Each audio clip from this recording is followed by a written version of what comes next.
What's up, everyone, and welcome to another episode of Variant Live. Look at that. We're doing it on a Monday, like we're supposed to be doing it, because the last several weeks, things have been like all haywire and crazy because my family's been sick and all that stuff. Talking about family being sick, my daughter apparently has a fever yet again. It's like, I don't know, the pediatrician's basically like, yeah, kids get sick like, twice a month at her age because she's like almost two. She's like 20 months. So apparently that's the thing. I don't know. A little look into my personal life. Just God, I hope I don't I don't get sick again because it's so because 1-year-old, right? They don't know what sneezing in your face and coughing in your mouth and all that stuff is. They don't know to cover their mouth. They don't know not to sneeze in your face. So I'm taking my vitamins. I'm taking emergency airborne, God willing. Anyway, with that said, um, let's get into today's episode. So, obviously, as the title of the episode implies, we're going to be talking about Shazam. We're going to be talking about GenLock and some Marvel stuff, some Batman Flash stuff. Then I'll open up to Q&A and anything I remember that I want to talk about throughout this next half hour or so. So that's what we're going to do. So let's start with GenLock. Okay, so first and foremost, if you guys don't know, we are watching GenLock every week on Verve. It's exclusive to Verve on the Rooster Teeth channel. We're gonna be watching that every week, much like we did with My Hero Academia, much like we did with Attack on Titans, and then I'm going to talk about the episode every Monday here with you guys. So hopefully, it's I want it to be like a watch along, like you guys watch.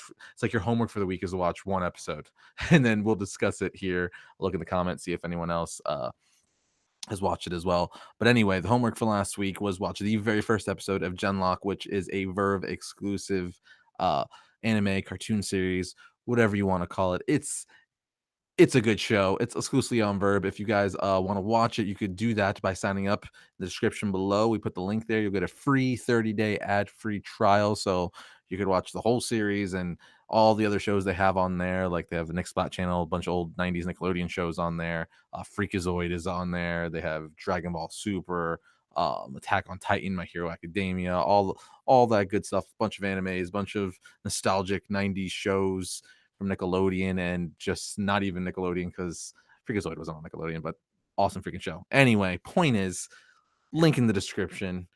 You could watch it 30 days ad free trial, watch along with me, and then we could talk about it. Like right now, I'm about to get into it. For anyway, all right. First thing is first, GenLock. So this is a new series brought to you by Verve and Rooster Teeth.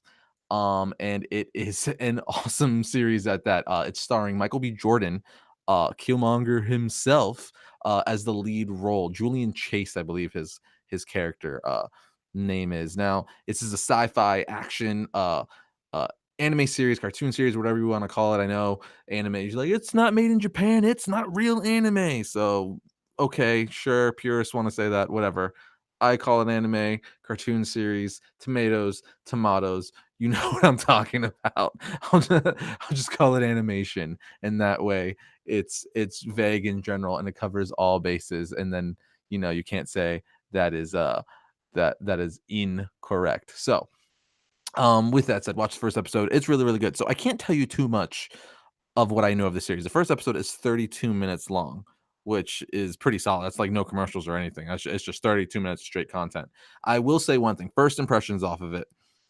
It is awesome. Like, and I'm not just saying this because, um Verve sponsors the show and all that stuff. No, no, no, no, no. Like I've said many, many of times, I've had Crunchyroll, which owns Verve, um, way before they ever sponsored the show. Plus, obviously, I like My Hero Academia and Dragon Ball Super and all these shows, not just because it's a streaming service that has them sponsor the show. No, I'll give you my real opinion. If I like it, I like it. If I don't, I don't. And I will say though, and I think you guys will agree, if you watch it, at least from the first episode. I haven't watched the whole series. There's seven episodes in the first season. Uh, it's really, really, it's done really well. That's the thing that stood out to me the most. The storytelling is done really well, and the score, the music, like it's very triumphant. It's just got a really, really good score. It's that kind of score that if you got good music, good background music, and stuff like that, it plays with your emotions. It makes you go up and down. The sad moments really hit with it. The action moments hit hard with it. The comedy hits hard with it. It's just good storytelling. Now, um, From what I know, because again, I've only watched the first episode, and not everything. You guys know when you start a new comic book series or TV series, or something, they don't explain everything in the first episode, but they kind of set up the world we're living in. So this is basically a post-apocalyptic type world. It's we're in like a future of New York at this time, and there's this group called the Vanguard, where they're basically like this. From what I know right now, again, if you guys have watched the whole series, obviously I've only watched the first episode, so I'm telling you what the first episode told me. There's this group called the Vanguard.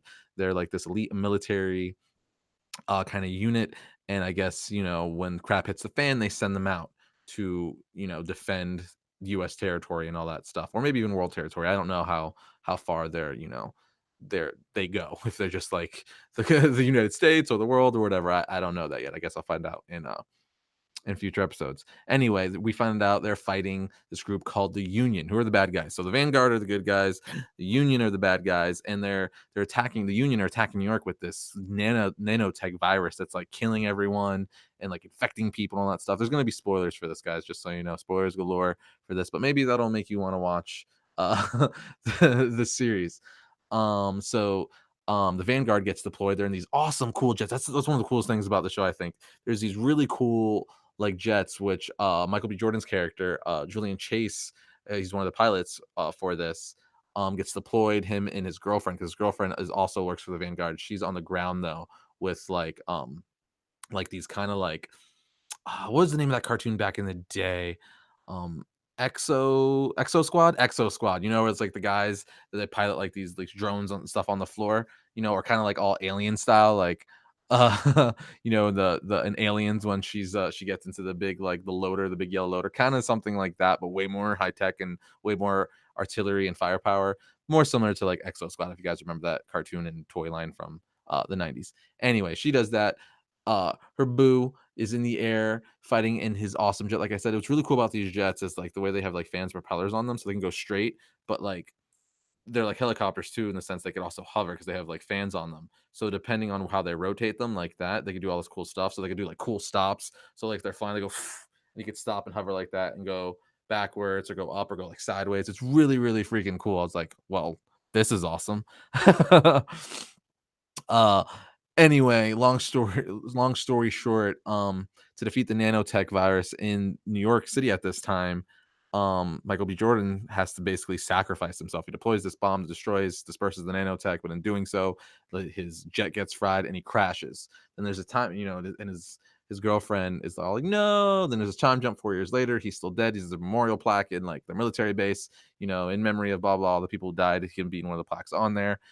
And we see that this union, there's a map of the country of the United States, and we see that this union has pretty much taken over almost all of the East Coast where they're invading. They're trying to take over all over the U.S. So like all of like New York, like Atlanta, Florida, all of the East Coast is like pretty much taken over, and you see them breaching, and their job is to kind of try to hold their line, like hold them back or get rid of them. And all they've been really able to do is hold them at a stalemate.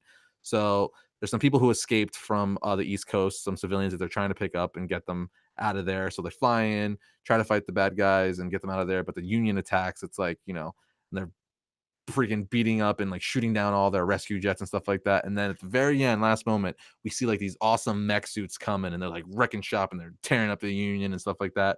And he says a line that was a callback to earlier in the episode. There was this particular song that he would always, that Julian's character, Michael B. Jordan's character, Julian, would always say to his girlfriend. And when he comes in to save the day, he says this line, and she's like, "What? Like what? Are you Julian Chase? You still alive?" And we find out he is somehow, and that's kind of how the episode ends. He's basically now in this big Met suit with his team. It's almost kind of like Power Rangers, Voltron-esque, because they're all in these cool mechs and they're all like different color themes. Like Michael B. Jordan's character is like in a blue and white one, then there's a yellow and white one, a red and white one, and so on and so forth. So it's kind of like, kind of like that's kind of like this show is kind of like a mashup of like RoboCop, Aliens, Power Rangers, and Voltron from what I could see thus far. So yeah. And if you guys are wondering what I'm talking about GenLock. So that's how it ends. It's really, really good. Again, you guys can watch the first episode. You watch the entire series for free as long as you watch it within a month. If you click the link in the description below, you'll get a free 30-day ad-free trial for the Verve streaming service, which is awesome. I love it. I would have it whether they did or didn't sponsor. I did have it before they didn't sponsor the show. So yes, we're gonna continue watching. So that's how this first episode ended, and we'll continue next week and see how we get in more deeper into this universe. We'll see how he survived, how Julian Chase survived that crash 4 years later, and why he's now in this awesome mech suit, and what that's gonna mean for his girlfriend, who I think her name is Miranda. I haven't said her name, but I'm pretty sure it's Miranda. I only watched one episode. I don't know other names yet. I just know the main character's name. But yeah, let's move on to Shazam. But again, if you want to watch that with me and talk about it with me every week, you can do that by clicking the link in the description below, and we could chat. We could chat, chit and chat. It'll be fun, and I'll read your comments, and it'll be fun. Anyway, Shazam trailer just dropped today. I know you guys are probably it's what you really wanted me to talk about, because everyone knows who Shazam is. You guys know I love me some Shazam. Look at him. Shazam is right here. Boom. Kingdom Come Shazam in the background on my shelf, action figure form. Anyway, you guys know I've been preaching, saying that this movie has potential to be the best MCU, the best DCEU movie thus far. And this trailer keeps pushing that point for me. This movie looks so much fun, so much fun. You know what I like about it? I feel like it kind of has, like, I think I said it before, like that Sandlot vibe, that like Little Giants vibe, like those movies that we watched like when we were like kids, that are just fun and like timeless, and just your whole family could go see them. Like, I feel like that's what this movie is. And I'm not saying that, like, all movies have to be like that, or all superhero movies have to be like that. Of course, I love Watchmen, super rated R. I love the Deadpool movie, super rated R. All that stuff. But it's also, when you have a character like Shazam, he's more of a family friendly character. He's not freaking, you know, the Crow or Spawn, who's all like thinking about rape and dark and cursing all the time. That's just not how his character is. He's a little kid. He's like a 15-year-old boy who has the powers of Superman. So they're approaching that right. So it's like, what would it be like if like this 15-year-old kid had the powers of Superman? You think he's gonna be all serious and dark and great? No, it's gonna be like, this is awesome. Heck, man, I'm freaking 30 years old, and I'd be like, this is awesome. But yeah, it just looks really good. We see a lot more action. I think the action looks great. I love how they're dealing with the speed. We see that a lot in the trailer, how like when he goes to like freaking basically like body check someone real quick, like a thug in the park or something, and just like you see a streak of yellow and red, which is awesome, because he's the big red cheese. That's his nickname in the comic books. And then you see him do the same thing when he's saving like this bus from falling off a bridge. He jets real quick and he catches the bus, puts it down. That looks awesome. All the comedy bits I think are really cool. It kind of gives me reminiscent to Chronicle. You guys have seen Chronicle, obviously. Also, Michael B. Jordan's in that too, where they're kind of like videotaping each other and kind of like testing, engaging their powers. I thought all that bit was great, where he's like, "You got electricity manipulation," and he's like going to the ATM and all the money's coming out, or he freaking flicks the trash can and it flies and hits the wall. Freddy like hits him with a bat across the chest. It explodes, breaks on his chest. Just all that stuff I think is so cool. Um, and just the timing and comedy is really good, and the effects in the movie look awesome. What's crazy is this, most superhero movies nowadays are easily over $100 million. Almost all of them are, especially when you get into like the Avengers, like team movies, all over like $100 million. This movie was actually, I believe, under 100 million. I think if memory serves me correct, I think this movie was the budget was 90 mil, which is insane because it looks freaking good. And I mean, you got um Mark Strong in it, who's awesome. By the way, I know the Green Lantern movie sucked, but he was a great Sinestro. Okay, I'm gonna say it. And the movie as a whole, obviously not good. Not great. Ryan Reynolds makes fun of it himself, and he was Hal Jordan, Green Lantern in the movie. But Mark Strong, I've given a great script. Man, the potential. Anyway, he's back in the DC universe. This time playing villain, Dr. Savannah, villain to Shazam. And he looks great. His powers look awesome. I think that whole dynamic of like Billy realizing like he's super strong and he can fight this guy, but mentally he's like trying to get there, even though his body is powerful enough. I just think it just looks fun. In a nutshell, this trailer, the movie looks really fun. It kind of reminds me of like the DC Rebirth one shot special that Jeff Johns did when he like 2 years ago, when he kicked off the Rebirth era for DC Comics, where it's kind of getting back to like the core of like DC characters. People always say like, Arris, what do you mean you don't like Dark and like Raven? Of course I do. I love the Deadpool movies. I love Watchmen. I love Dark. One of my favorite, actually, my favorite comic book of all time is The Killing Joke. That is super dark. I'm just saying you need to use that stuff appropriately for the characters. Don't just make, like I say to Teen Titans all the time. The Teen Titans are not Deadpool. They're not Spawn. They're not this dark, gritty team who freaking castrates people and like all deals with all these adult situations. They're not like that in the comic books. They're not. Okay, that's just not them. So don't make this team that's not this just to appeal to an audience for no reason. Pick a character who's already like that. If you want a freaking rated R, hardcore rated R thing, do a Spawn show or something like that. You know what I mean? Like, because the same thing would be said like if they were to do a Punisher series and make it super PG, would you not be like, what? Like if they did a Punisher series and then made it like Shazam, where it's fun, wisecracking, and lighthearted, this just wouldn't work. Why? Because that's not the character. So I don't have a problem with things being adult or rated R. I have a problem with them not respecting the source material. If the characters like that in the comic books and the source material, 100%. Guess what? That's why we like them in the comics, because they're like that. So why would you change it one way or another? You can't have your cake and eat it too. You know what I'm saying? It's like the double standard. It makes no freaking sense.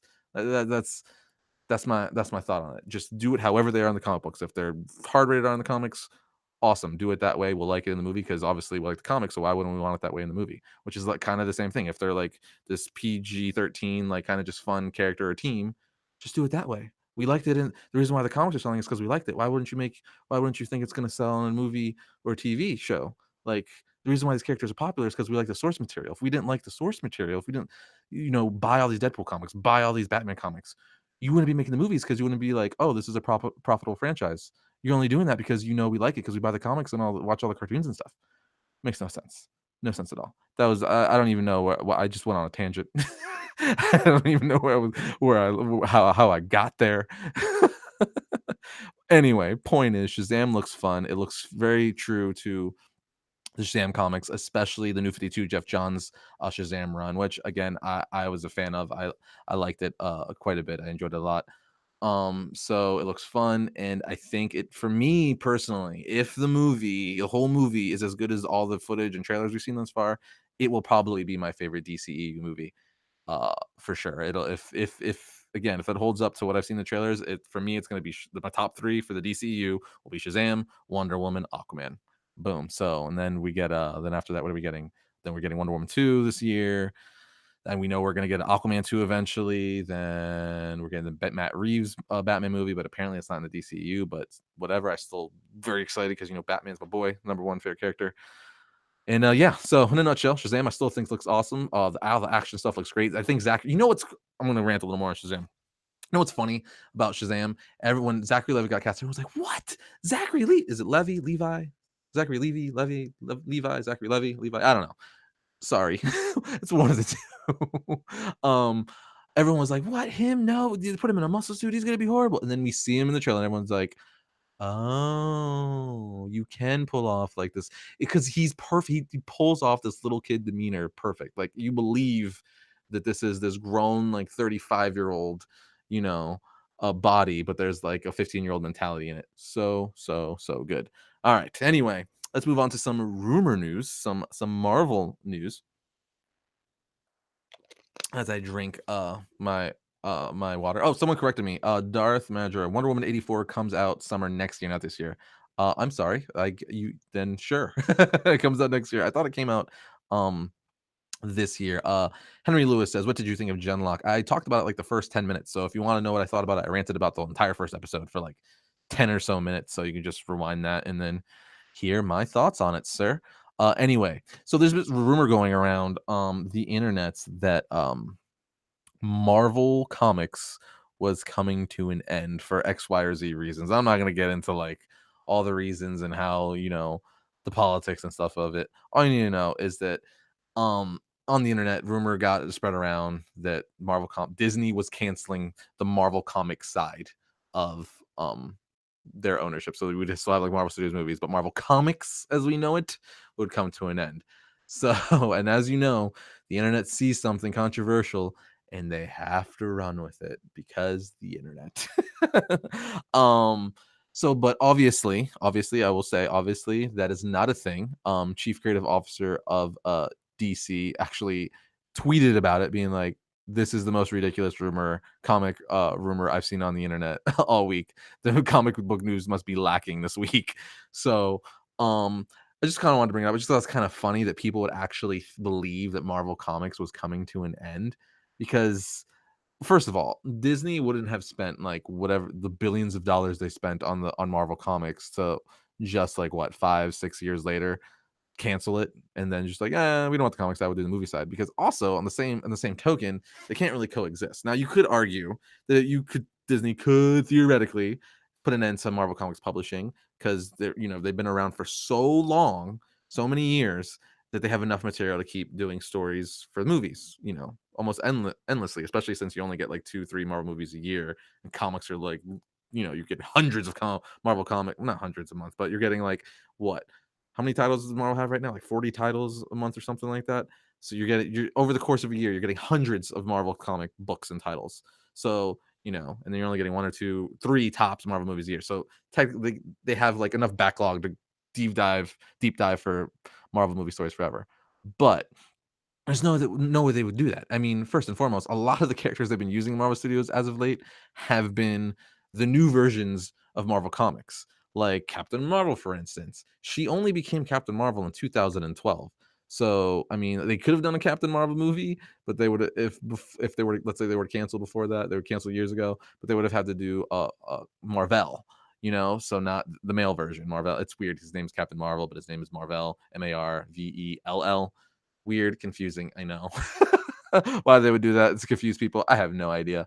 Um, anyway, there's just no way that would happen, and from a business standpoint, it makes no sense because, like, you kinda build your foundation with the comic books, and it's, like, almost like a testing ground too. Because before you spend freaking $150 million on a movie, you want to prove that people like this character before they bring it to the big screen, and they've done that time and time again. I mean, just look, like, Spider-Gwen was just introduced into like the blockbuster movies. Freaking Miles Morales, Spider-Man Noir, like all these a lot of newer characters. Apparently Kamala Khan is going to be in phase 4. um just a bunch of stuff. And even besides that, though, there's just no way Disney would be like, you know what, one of the two biggest comic book publishers in the world, we bought it and we don't want it anymore. Spider-Man, the X-Men, Fantastic Four, the Hulk. Yeah, we just don't want to make those comics anymore. I don't think they're successful. They're not going to stand the test of time, when people are not going to read about those characters forever. That would be there's no way. That would be the dumbest business decision. To make these characters will be around for my kids. When I am long dead, these characters will still be around. And when my kids are gone, and their kids, these characters will stand the test of time. These are like icons that these people have created, which is why it's crazy that Stan Lee like created like so many or co-created so many of them. It's just like, jeez, he's basically created like a bunch of like Herculeses and like Herculeses. I don't think that's a word, but you know what I mean. Like just characters that like Sherlock Holmes, Zorro, Hercules. Like those will always be fictional characters. And it's just crazy that he co-created so many. Like everyone knows who Hulk is. Everyone knows who the X-Men is. Everyone know who's Spider-Man is. It's just kind of crazy. And I'm ranting and I'm raving.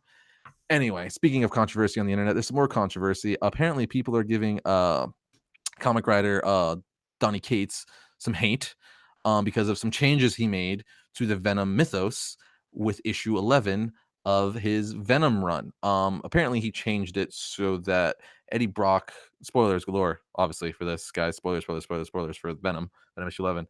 Apparently, he changed it in issue. I haven't read the issue yet. I have reading the series, but I'm behind. I just caught up on Heroes of Crisis yesterday. I caught up on a lot of my DC reading yesterday. I caught up like on Flash, Batman, Heroes in Crisis. Anyway, behind on my Marvel reading right now. But I do know the cliff notes because I have to research this, guys, and I have to be in the know, if I'm not current for you guys, so I could bring you the comic book news. Anyway, issue 11 revealed, spoilers galore, that the Venom symbiote actually tricked Eddie into thinking he had cancer all those years ago, and he didn't really have cancer, and he erased his memories of, like, I guess, his brother, to make him think that his brother was his brother, when in actuality it was his son, so that Eddie wouldn't leave the symbiote for him, and all this stuff. And then he basically just made it to where the symbiote's been manipulating him all these years, and people are mad because I guess there's this group, a big group, small group, I don't know, I can't speak for them, but from what I've read from other websites, is that they wanted the new origin, or for Cates to reveal that the Venom symbiote actually was in a relationship with Eddie Brock, and they were kind of like this, you know, like, I don't know, weird alien human relationship thing. Like they loved each other all these years. Like, uh, that's what I've read. Again, that's the rumor going around. Um, I think that's kind of weird that people would want that because a human falling in love with an alien. I mean, whatever. To each his own. I don't know. It's just a weird thing that people. The point is, he's getting death threats. The point is, he's getting death threats for all this. And I just think that's weird. No matter like, again, at the end of the day, these are fictional characters. So no matter if you think he like ruined, you know, oh my god, he ruined this character I love. He ruined their mythos. He changed this. Yes, I understand it. I've been a fan, since I was a wee little kid of like most of these characters. But at the end of the day, they're fake, guys. They're fake. So whether you agree with what someone's doing or not, you don't give someone death. I'm not preaching you guys. I'm just talking aloud. So I'm not like you guys shouldn't do. Like I'm not saying you guys watching you're doing that. For everyone who figures, I'm just kind of talking about. I just think it's ridiculous that like people like it's so attached to these characters that are not real. I love this stuff. Look at my office. Look at this. Love it. Awesome. But at the end of the day, they're not real. So to threaten someone's life, which one is illegal, and two, it's just a douchebag thing to do because they changed the mythos of a fictional character that you've just read all these years is pretty lame, man. That's just like weird. Like to give someone a death threat for like again, like I wasn't a fan of the thing, like, the part where it's like he tricked Eddie into thinking he had cancer, now revealing that Eddie didn't actually have cancer. Like, that's kinda weird to me, especially when you get into the whole anti-venom thing, where that was the whole cancer thing was, like, a big part. So I feel like that's could be a little convoluted unless, they explain it more. I haven't read the issue, but I just think that's a little weird, so I don't necessarily like that part, but at the same time, I'm not gonna freaking give the guy death threats, be like, "Oh, you changed this." Now I want you to die. Like that's not a thing. So I don't know. So again, there's a group of people who want him to reveal, I guess, that they were in a relationship all this time, which again, I mean, I don't know. To each his own. I personally think that would have been a weird route to go to be. I don't know. It could have been cool, maybe. I don't know. Again, no matter what you did or didn't want him to do with the run, it's just kind of weird that people are giving him death threats. I don't know. It's just people are the internet has made people crazy. Crazy, crazy, crazy, crazy, crazy, crazy, crazy. It's remarkable. All right. Anyway, I do have a super chat, so I want to acknowledge that. Comics with Bueller. Hey man, Air's a big fan of you and the show. Keep up the fantastic work, my friend. Awesome. Thank you so much for the donation, man. We really, really appreciate it. I appreciate it. All of the variant team appreciates it. Thank you, sir. All right. With that said, I'm gonna open it to some Q&A real quick. And then I'm gonna get out of here. I'm gonna get out of here. All right. So ask questions away, and then I will do my best to answer. Dun dun dun dun dun. Vandal, what up, dude? Just chilling, talking to you guys, chilling, talking about comics with you guys. Henry Lewis 21. What did you think of the Bumblebee movie? You know what's funny? So remember, I've been talking about last few weeks. My family's been getting sick and stuff like that. Well, because of that, I haven't had a chance to see it. I still haven't seen the Bumblebee movie, and it sucks. And I already know now, like the first 10 minutes of the movie, it's all on Cybertron, and they're all in their G1 costumes or G1 looks, and that's sad because that's a spoiler for me. But I've seen stills and stuff, and man, they all look great. Starscream looks great. Um, G1 Optimus looks great. Bumblebee, like Soundwave, they all look fantastic. They should have done that from the from the get go. All right. Darth Murata. I hear Jared Leto is done as a Joker. That is the rumor going around. That's not confirmed, but yes, that is the rumor going around. I think that's for the best in the sense that why do you want all these Jokers going around? I mean, my personal opinion, I think you should find a way to. I haven't even seen anything from him yet, but I would imagine Joaquin Phoenix's Joker movie is going to be good. So just find a way to like put that in the DCU for where I guarantee you, if everyone likes the movie as well, they will. They'll be like, "Oh, what? You like it? You'll pay money? Oh, we're just gonna that's now in the Matt Reeves Batman DCEU continuity with Shazam and Aquaman and all that stuff." They're gonna say it just like that too, at that accent and everything. Zubel, who's your favorite character in all of fiction? Oh, come on. I feel like I say that like all the time. That is the easiest question you could have asked me, and that is easy. It is this guy right here. Dun, dun, dun, dun. Batman, of course. Batman is easily my favorite character in all of fiction. Let's see. E3X Dank. Do you like the Doom Patrol show? I love the Doom Patrol show. Episode 3 was this week. It is so funny, man. Robot Man is a national treasure. Brendan Fraser voicing Robot Man, so good. I just like the show. Everything about the show is good.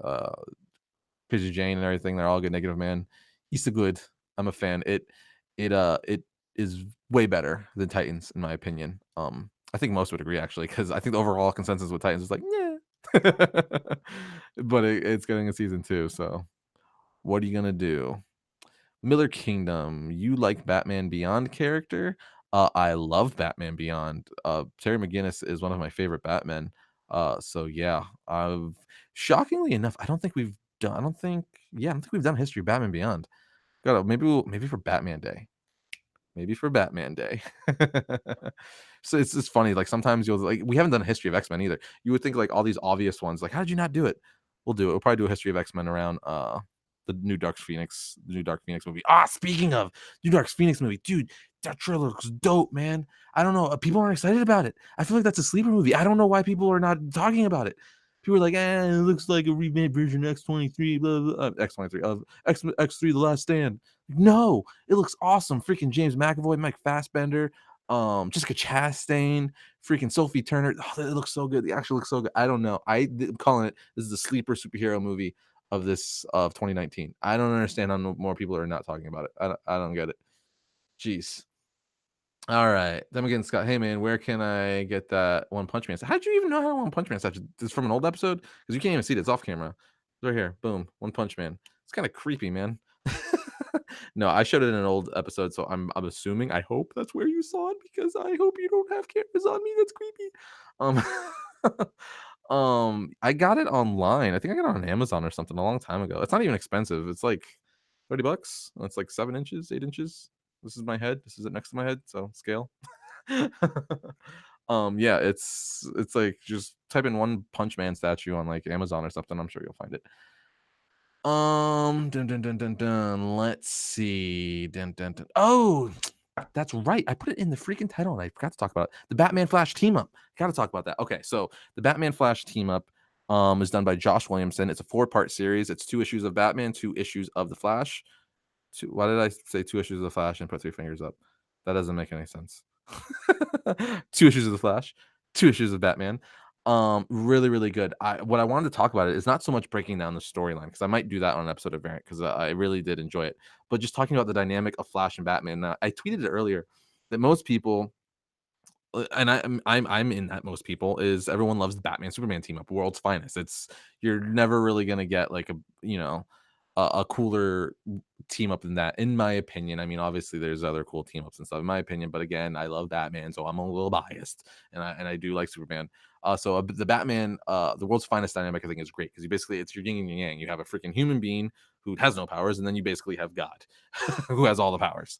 Um, so point is, it's always a win whenever Batman and Superman team up in the comics or cartoons or movies, or whatever. I'm like, yeah, but the Batman Flash team up is awesome. It's just a really cool dynamic because you got to think about it. I think a lot of people think about it is Barry Allen is a CSI, like, a crime scene investigator, CSI. So he's really smart. He's a great detective in his own right.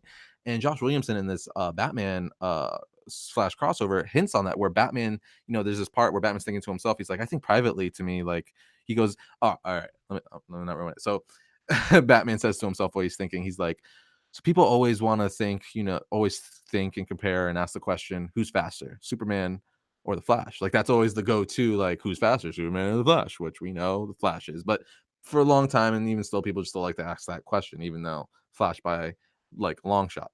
Anyway, he's like, but people never really ask who's the better detective, Batman or the Flash, because I don't think people think or realize how smart and good of a detective the Flash is. Like he's CSI, he's a Flash. He could think super fast. He's just really smart. Barry Allen is incredibly smart. He's a fantastic detective. And Batman, even in his inner monologue, says he's like, I even question if he's a better detective than I am. And I read that panel. I read that panel on that page. I'm like, oh my god, I haven't thought of that either. How has no one ever thought about this before? How's this the first time? Like, it's so obvious, really. It's right there. I mean, I'm sure people have, but like, what? That's just like, That's crazy. So there's a lot of moments and beats like that in this four-part series. It starts in Batman issue 66. So I'm actually going to show that to you guys real quick. So you guys, if you want to check it out, you could look at it right here. Dun, dun, dun, share. So right here, this is it. The price, part one, Batman 64. Sorry, it starts in Batman 64. Sorry. Batman 64 is part one, and then part two is in Flash. Part three is back in Batman, and then part four ends it back in Flash. So if you want to check it out, I highly recommend it. I will say though, if you haven't been reading Heroes in Crisis, you might be a little lost because a lot of it deals with the fallout of Heroes in Crisis as we're still trying to figure out like everything that's going on over there and the death of certain characters. I'm not going to say their names so people are like spoilers.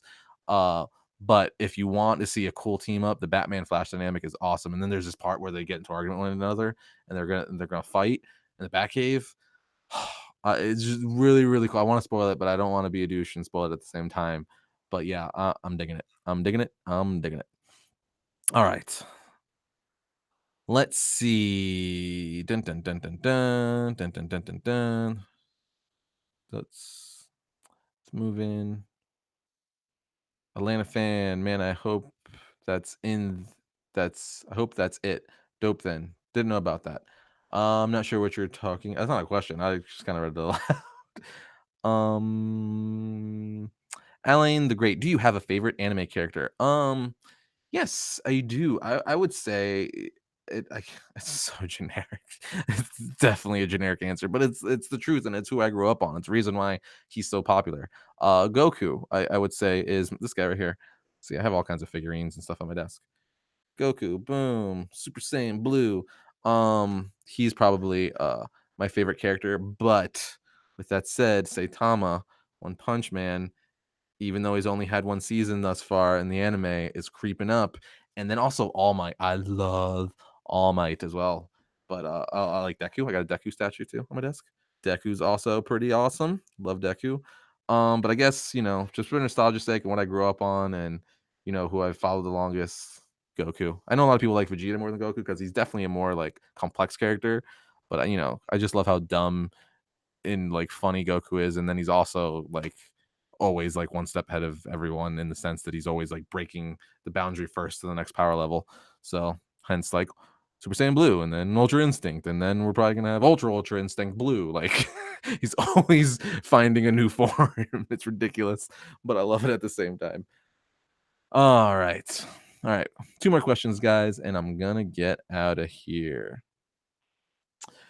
Fire Phantom X2. Have you read or watched Seven Deadly Sins? I haven't watched it. I want to watch it, and I haven't read it either. But I've heard good things. I've heard good things. So maybe I think that's on Verve as well. I think so. If it is, maybe that's the next series we watch because I definitely want to watch it. And that'll force me to watch it because I have to talk about it every week with you guys. So maybe I'll do that. All right. Last question. Dave Cameron, looking forward to the new Spawn flick? Heck yeah. I love Spawn. I got into Spawn when in the 90s when it came out, obviously, but mainly I didn't even read the book. I mainly liked him because he looked awesome. Like his costume was awesome. I love the long capes. I'm a sucker for big flowing capes. I don't know why. I just think they look really dramatic and cool, and you can do just look awesome. And the way Todd McFarlane drew Spawn, that's just drew me in. And then I would buy the action figures, the Todd McFarlane like little like 5-inch action figures that came with the comic book. Remember those? And like you would get those in KB Toys and stuff like that. And then I would get the action figure just purely because it looked cool and he was a superhero. I'm like, oh, this looks awesome. And then it came with comic books, so I'd read the comic. And then that's kind of how I got into the comics. But yes, I love me some Spawn, and I am definitely looking forward to the movie. It's going to be, again, Tom McFarlane is directing the movie, writing the movie, and it's going to be a very rated R adult movie. But that's awesome because that's what Spawn is. Spawn is no, like, if you're looking to give your your kid a comic book, you do not give him a Spawn book. You'll give him something like like Spider-Man or something, or like Superman. You're not gonna give him a freaking Spawn book. But again, that's what makes the character cool. And that's what makes the superheroes cool. You have like every version. You got the anti-hero, you got like the hardcore ones, the family friendly ones. There's a hero and villain for everyone. So that's what makes comics so cool. They're just so diverse, and You got everything. You got everything. But with that said, guys, all right, Hellboy trailer. Hellboy trailer came out. I will talk about that briefly, and then I will end. I will end on that. I promise. Hellboy trailer, the second one, the red band one, way better than the first one. Way better than the first one, in my opinion. I'm excited. I mean, I wouldn't say I'm like super stoked. I definitely gonna see it. I'm gonna review it, but I wouldn't, I'm still. It looks good. It looks good. I have nothing really bad to say about the second trailer. I'm just after like me not really liking the first trailer and the direction they were going, it felt like it was literally just rehashing Guillermo del Toro's like Hellboy, like same exact humor and everything. I'm like, then why reboot? Just give us a third one. And then this one being good, we see it's a little darker, more serious. I have my gripes with certain things. I feel like his like big fist sometimes, like it just literally looks like it's hanging there and just like it's clearly like a prop. But I hold all that, all final judgment so I see the movie. But the second trailer was definitely an improvement, and I definitely looking more forward to it now. So yes, I enjoyed it. But again, trailers are a tricky thing for especially something like this where you gave us a completely different tone for this first one, and now this is like the opposite. It's like one was like funny slapstick, and now this is like dark and like so it's weird. So I want to see where like this meets in the middle, where like other trailers like Shazam and stuff that's like been a consistent. So we know we're gonna get where this is like okay, so we just didn't like the first one, so you just edited all the serious scenes together to be like, oh no, this is what it is. I don't know. I'm not judging it. Again, the second trailer looks good. I am excited. I do like Hellboy. I'm not like a massive Hellboy fan. I will say that I'm not like you can't be like when did Abe Sapien blah blah first appear? I'm not the guy who could like just spit out like Hellboy facts left and right, but I have read a handful of his comics and I did enjoy um all of his the first two movies by Guillermo del Toro. So I will be reviewing the movie, and you guys will be getting because I do know enough, and will research if I don't to give you guys a history of Hellboy episode. I know you guys have been wanting that for a while. You guys will get that once the movie is about to come out, probably that month or a week of or 2 weeks before the movie's going to come out. I will give you a history of Hellboy because I know you guys have wanted. I will brush up on my Hellboy history and bring it to you, the lovely Variant Nation. But with that said, guys, I'm gonna get out of here because again, my kid isn't feeling well, so I gotta go get Pedialyte and stuff on the way home to bring to her, as well as dinner for my lovely wife as she's been taking care of our sick child all day and hasn't been able to move because she's just been sleeping on her all day. Inside inside looks to Harris's personal life.